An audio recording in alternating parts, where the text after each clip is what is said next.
जो तू सब जानते हुए भी यहाँ आया। महेंद्र क्रोध से दांत पीसते हुए बोला, घिनौने राक्षस, बातों में वक्त जाया मत कर। मैं तेरी बातों में आने वाला नहीं हूँ। जल्दी से पूछ तेरे वो सवाल, नहीं तो मैं तुझे इसी क्षण यमलोक पहुंचा दूंगा। ये सुन दंभिकासुर घिनौनी हंसी हंसकर नृत्य करते हुए बोला, सुन मूर्ख, मैंने तेरे भाई की पत्नी के साथ खूब विहार किया और जब मेरी इच्छा पूर्ण हुई तो उसके मांसल शरीर को कच्चा ही भक्षण कर लिया। क्या स्वादिष्ट मांस था उसका। अब तेरी बारी है, पर तुझे तो मैं पत्थर भी नहीं बनाऊंगा, सीधे तेरे टुकड़े टुकड़े कर डालूंगा। दैत्य दंभिकासुर के बोले गए ये बोल महेंद्र की छाती में किसी भाले की तरह लगे। अपने भ्राता की पत्नी के बारे में कहे गए शब्दों से उसके तन बदन में आग लग गई। सब कुछ अच्छे से जानते हुए भी महेंद्र अपने ऊपर काबू नहीं रख सका और दैत्य दंभिकासुर को मारने के लिए तेजी से उसकी तरफ लपका। जैसे ही उसने दैत्य के ऊपर अपनी पूरी ताकत लगा तलवार से वार किया, वैसे ही अपने भाई की तरह पल भर में वो भी पत्थर का बन गया। उसके पत्थर का बनते ही दंभिकासुर हंसते हुए बोला,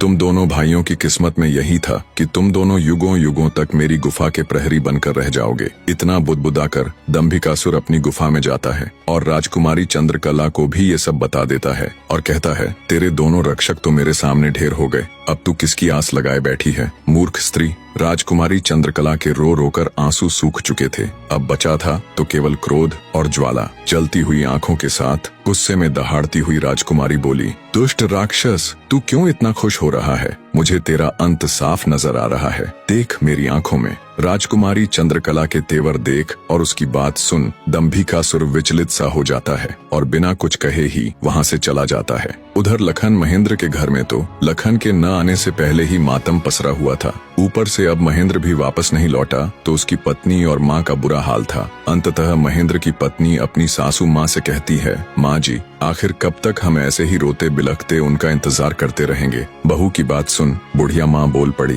तो और बेटी हम कर भी क्या सकते हैं इसके सिवाय। महेंद्र की पत्नी बोली, हम अपने राजा के पास जाकर उनको ये सब बताएंगे, वो अवश्य हमारी मदद करेंगे। बहू की बात बूढ़ी माँ को उचित लगी। दोनों तुरंत राजा विक्रमादित्य के पास चल पड़ती हैं। कहानी का अगला अध्याय भी बहुत जल्दी आने वाला है, बने रहे।